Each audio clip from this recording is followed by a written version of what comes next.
Well, that's what he did. He overlooked something, a tactic, a combination. And I remember the move before he made this mistake, he thought a long time. And I don't know what he was thinking about, but obviously he wasn't thinking about my threats. Uh, because he thought a long time and then made a move which allowed me to play a very clever combination and win back the pawn that I had lost. So he made a mistake just as big as the one I had made. And then we traded pieces, and we arrived at an end game. This is where Boris really was superior to almost every person in the country. And he planned to just squeeze me. And the end game really was probably, it was somewhat better for him. He was, he had an advantage, but he wasn't winning. The material was even. We each had a rook and 4 or 5 pawns. But rather than just slowly, be strangled, I decided to, play sort of imaginatively and enterprisingly, and I sacrificed a pawn for the opportunity to activate my rook and have a very active rook. So it's a strategy that some players use in endgames.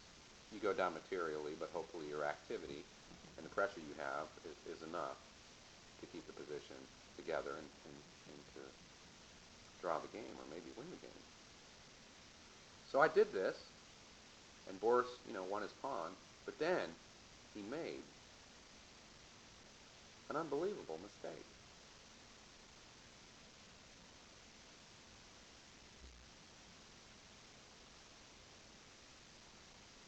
I think about it now, and I just don't understand it. But obviously, he was getting older, and probably his health was poor, and he made a mistake, and he plunged one of his pawns into the center of my position where it was easy for me to gobble it up and where it wasn't very threatening. I gobbled it up, and again, material was even, and now I had an active rook. The position was perfectly equal, and there was nothing for him to do.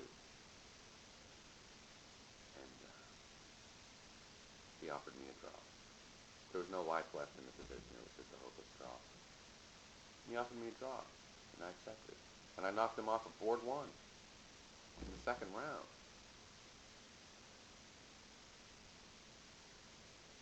And that was, I think, kind of the beginning of Boris's decline.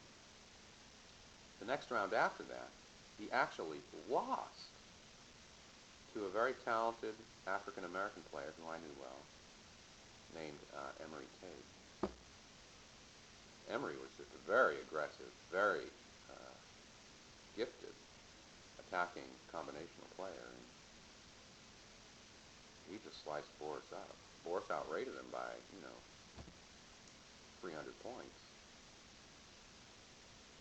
200 or 300 points. But Emery beat him. And Boris, I don't even think, finished anywhere in the money in that tournament. Not anywhere among the leaders. It was kind of sad.